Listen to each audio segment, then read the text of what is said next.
I am Professor William Fleischman of Villanova University. This presentation is a report on a collaborative project with Leah Rosenblum. Here is the outline of our talk. Leah is a young researcher currently teaching at the Workshop School in West Philadelphia on leave from the graduate program in computer science of Brown University. The burst of hopeful idealism as the internet began to grow had its roots in the promise of radical democratization of public discourse. With an internet connection, anyone could become a publisher and broadcast his or her ideas and opinions. At the same time, some prescient observers, including legal scholar Eugene Volokh, foresaw a different set of implications, not all of them positive, for the phenomenon of cheap speech on the internet.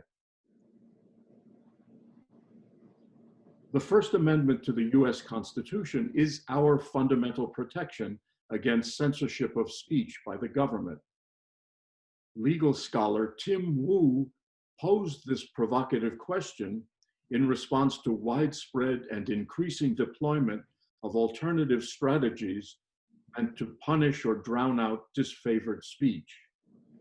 Troll armies, bots, and flooding are indifferently available to powerful private interests, hostile foreign governments, and partisan groups, in addition to their use at arm's length by governments in the effort to control domestic speech.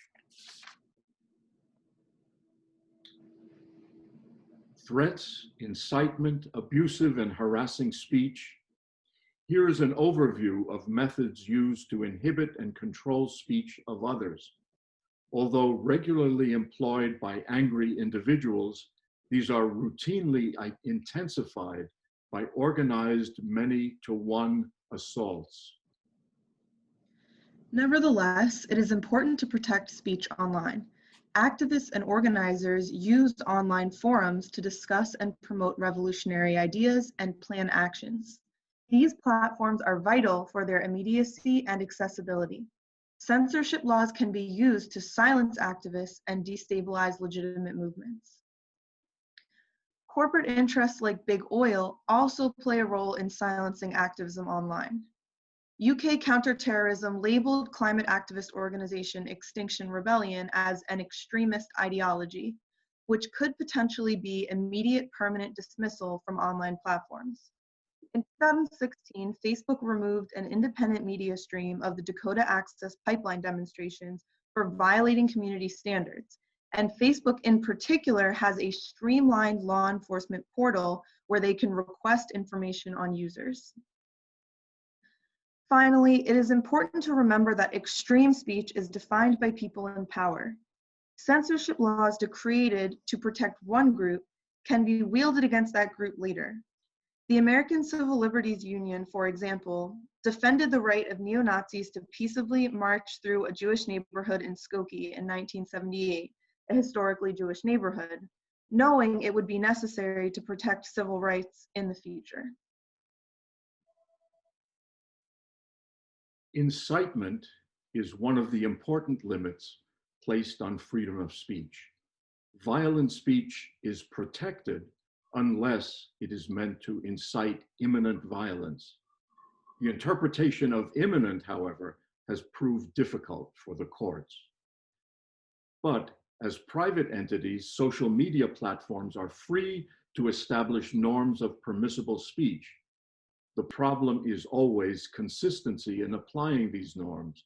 Too often, special influence or an underlying economic motive privileges provocative speech that crosses the line. In the current inflamed and volatile atmosphere, Twitter has just now taken a timid first step. One Twitter user has helpfully provided a clear demonstration of the inconsistency of Twitter policies. He simply reproduced verbatim the US president's tweets encouraging violence, with the result that his account was suspended. Another hopeful sign lies in the public actions and statements of Facebook employees, moderators, and unaffiliated scientists whose research has been supported by Facebook. The two most contentious matters have been Mark Zuckerberg's reluctance to apply Facebook standards for permissible speech to the US president and his refusal to impose standards of honesty, truthfulness, and transparency to political ads circulated on the platform.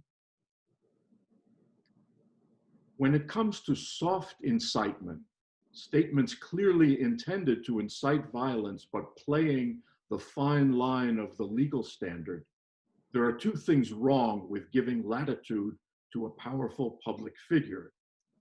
The first is the failure to recognize the multiplier effect that accrues to an individual with a large following.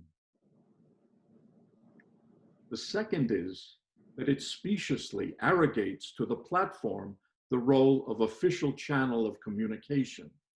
Doing so enables an unanswerable abuse of power. No one in public office lacks an official channel.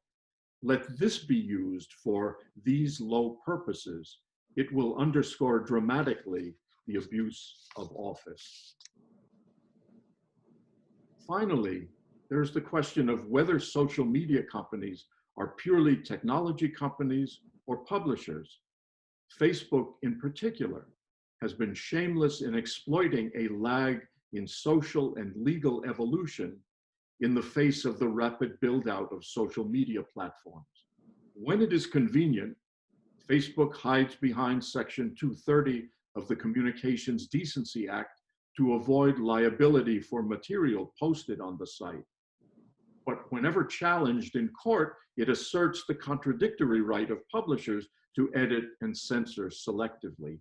We believe that if you wish to derive revenue from advertising associated with provocative speech, you should be compelled by regulation to apply good journalistic practice and responsibility for what you publish. Thank you for your attention.